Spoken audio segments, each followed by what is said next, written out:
En Laponie suédoise, l'été se vit comme une éternité suspendue, où le soleil de minuit baigne les paysages dans une lumière chaude et envoûtante. Sous ce ciel sans fin, les forêts, les lacs et les rivières se révèlent dans toute leur splendeur, baignés de cette clarté qui semble durer une vie. Les jours s'étirent, inondés tantôt par un grand soleil éclatant, tantôt par les ondées furtives de la pluie, comme si le ciel hésitait entre l'éclat et la mélancolie. Mais déjà, l'inexorable passage du temps se fait sentir. Les nuits, absentes depuis si longtemps, reviennent timidement grignoter quelques heures de cette lumière infinie. L'été, malgré sa générosité, commence à s'effacer. Il ne nous reste que peu de temps avant que les vents glacés de l'hiver ne balayent à nouveau ces contrées. C'est une course contre le temps qui s'engage. Chaque moment doit être saisi, chaque projet mené à bien, car bientôt, très bientôt, la Laponie revêtira à nouveau son manteau blanc. Alors nous profitons de ces instants précieux où la nature nous offre le meilleur d'elle-même pour achever ce que l'on a commencé avant que le silence de l'hiver ne s'installe à nouveau.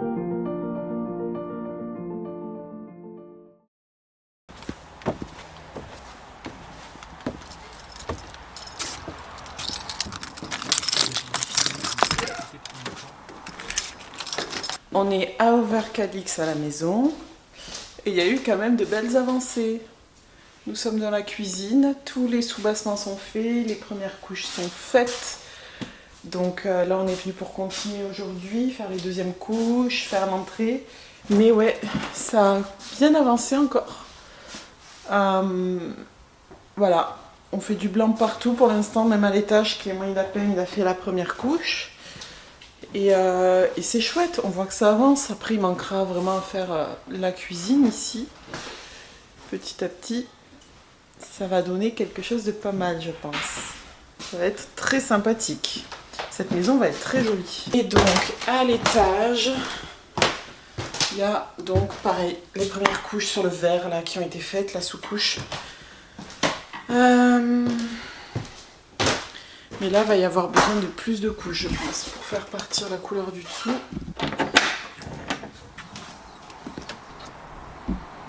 Coucou papa!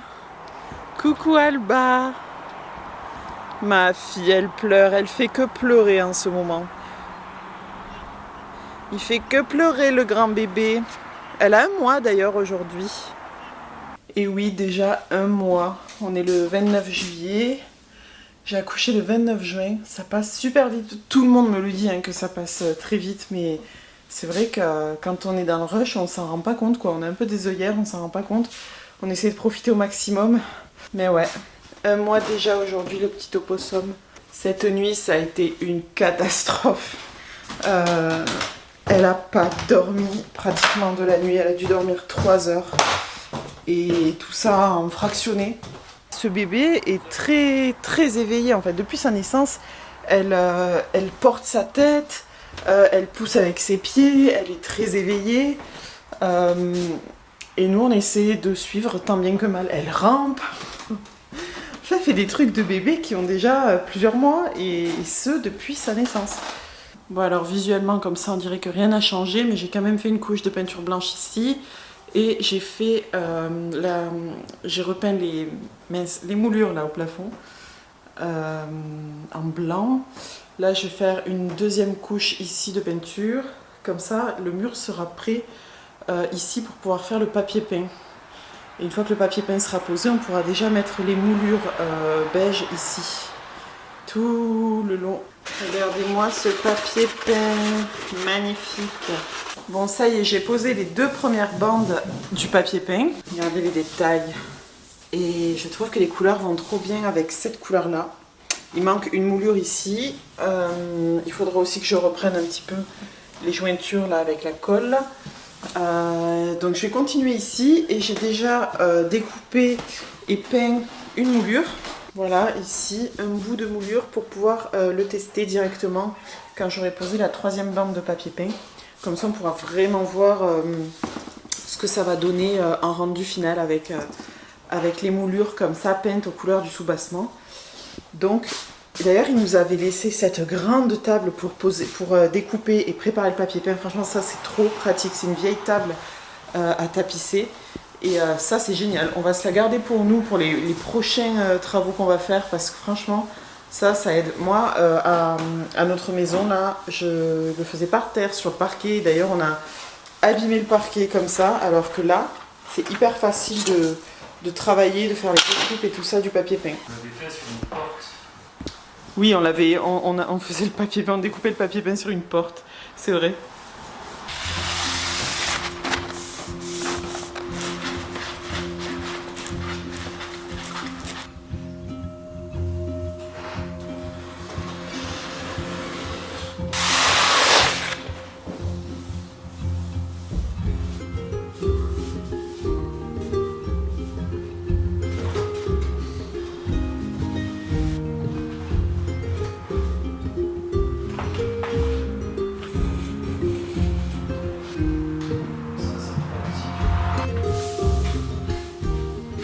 Bon, voilà ce que ça donne pour l'instant. J'ai juste fait 3 bandes. J'ai vraiment galéré pour le coin là.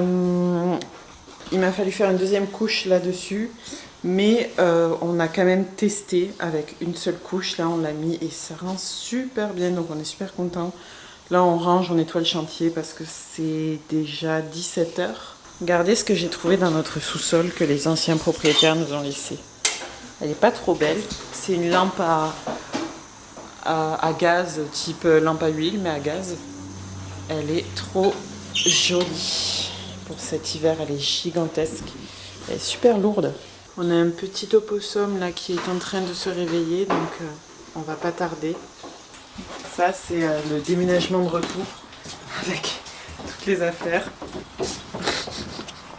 On est toujours plus chargé, tu sais, jour après jour. Il est l'heure d'aller en forêt. C'est l'heure de la sortie, les Poempis. Vous avez été sages aujourd'hui. Allez, on y va. Ouh, ça range pas, moi, hein, au niveau de la tête. Enfin bon. Voilà, on est dans notre spot du soir. Venez mes Poempes. Eux, ils s'éclatent. On essaie de les sortir une fois par jour, minimum, pour qu'ils puissent ne pas être pénalisés parce qu'on a les travaux à faire à la maison ou qu'on a Alba dont on doit s'occuper. Allez, viens! Elle va super loin.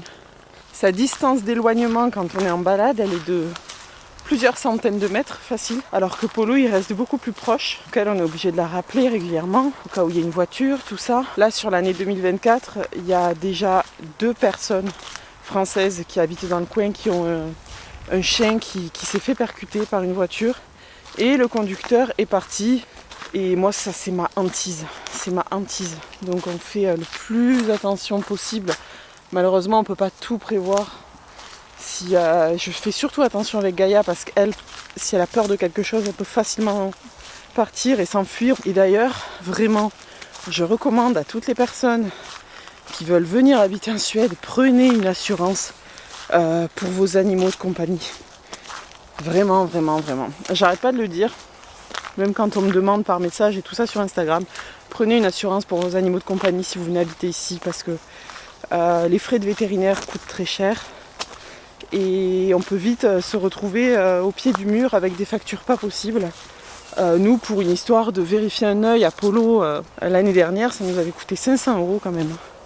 C'est 10 fois plus cher qu'en France. C'est pour ça qu'une assurance c'est bien. Nous, chacun, là, ils sont assurés, ça nous coûte une vingtaine d'euros par mois. C'est le petit conseil du jour pour ceux qui veulent venir habiter en Suède. Prenez une assurance pour vos animaux de compagnie. C'est beaucoup moins cher qu'en France les assurances, alors que les frais vétos sont beaucoup plus élevés. Voilà, voilà. On va continuer notre balade et on va rentrer. Regardez ça. On a 13 degrés là. Ce matin il faisait 10 degrés.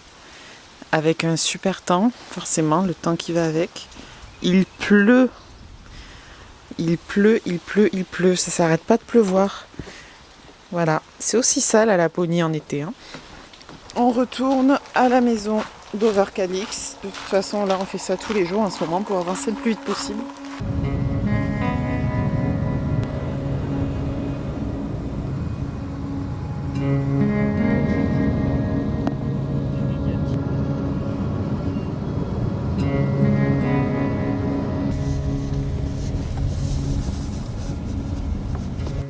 Bon, le papier peint a été terminé et j'ai posé la moulure ici pour voir ce que ça donnait. J'ai pas filmé le processus parce que sinon ça va se transformer en vidéo travaux. Mais voilà ce que ça va donner avec la moulure. Donc il y aura des moulures tout le long du soubassement. Et je trouve que ça finit vraiment bien le travail. Le papier peint est vraiment joli. Donc on est très content du rendu. Il va falloir donc faire un joint ici et en dessous pour bien finir toujours. Bon, c'est encore une fin de journée avec un petit poussin qui s'est réveillé pour le biberon.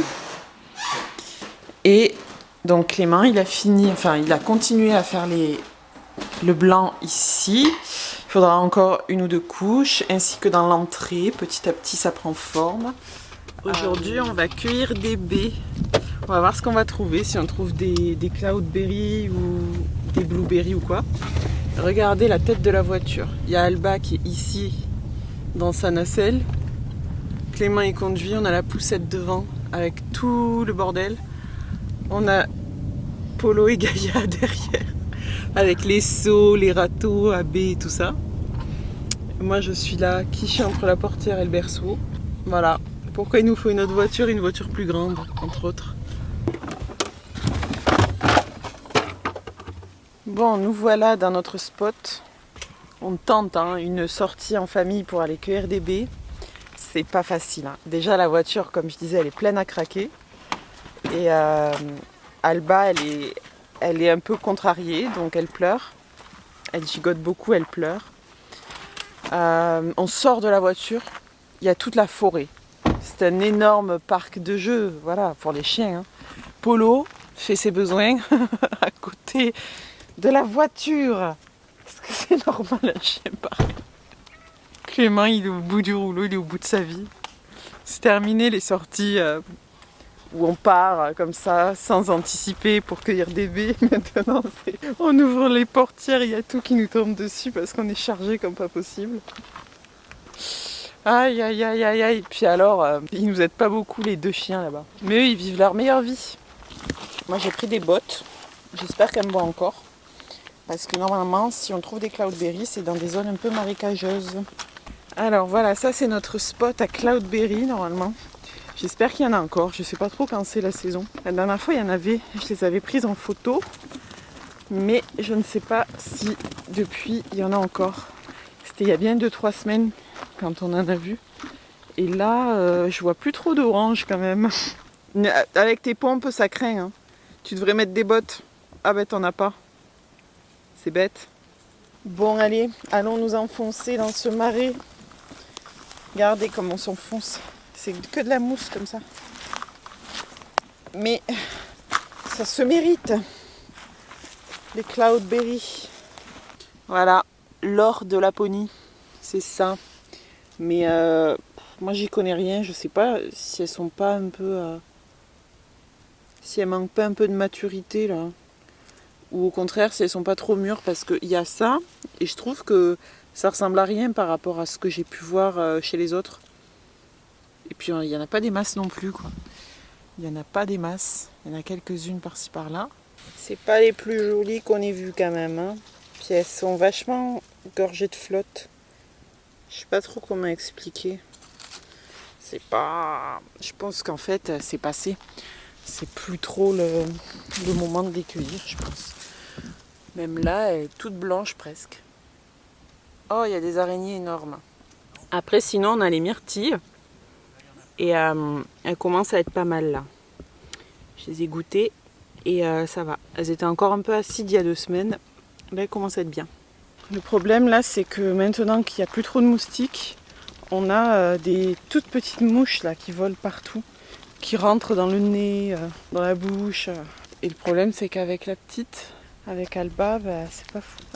On a ce qu'il faut là pour ramasser les myrtilles, les râteaux et tout ça. Mais je sais pas si c'est pas un peu tôt, il faudrait peut-être revenir la semaine prochaine. Et pour les cloudberries, du coup, c'est loupé, parce qu'il n'y en a pas. Voilà.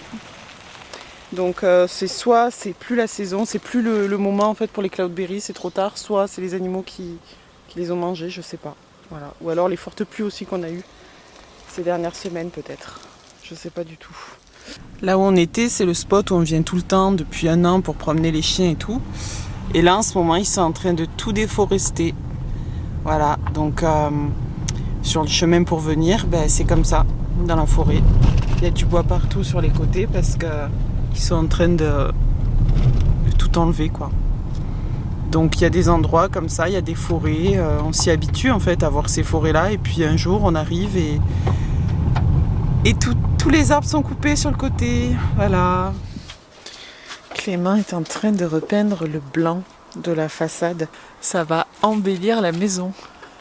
Parce que là, c'est un peu ni fait ni à faire. Et déjà, là, le porche, ici, là, ça a été fait. Et c'est bien blanc hein, par rapport à ce que c'était avant. On fait ça avant qu'il refasse mauvais. Normalement, demain là, ou après-demain, de nouveau, de la pluie. Un point pi. Donc on profite du beau temps. Moi, je vais aller cueillir des petites groseilles. C'est pas pour nous.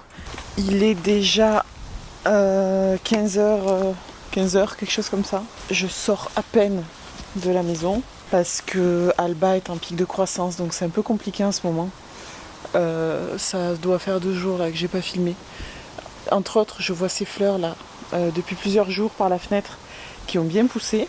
Il y a des bourdons, il y a des papillons dedans. J'ai envie de faire plein de jolis plants parce que je trouve ça trop beau.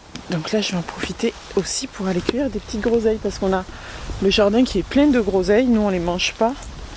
Je me demande si on n'a pas des mûres aussi. Non. Mais par contre, il y a plein de groseilles. Il y a des groseilles partout. Donc, je vais récupérer ces groseilles. Comme ça, je vais les donner à quelqu'un qui en fera bon usage. Et je me demande si on n'a pas autre chose. Il y a de la rhubarbe, mais elle est un peu foutue là, la rhubarbe. Bon, mais je vais déjà ramasser ça. Là, vous assistez au backstage. Ça, c'est l'appareil que j'utilise quand je veux faire des plans un peu plus sympas, un peu plus travaillés. Et ça, c'est l'appareil de vlog. Pas la même chose. Il y a le micro ici que des fois je mets sur celui-ci quand je veux filmer avec le son. Mais sinon, en général, avec le Sony, je fais des plans de coupe sans son. Par exemple, pour faire les intros en général. Ce genre de choses. Point P.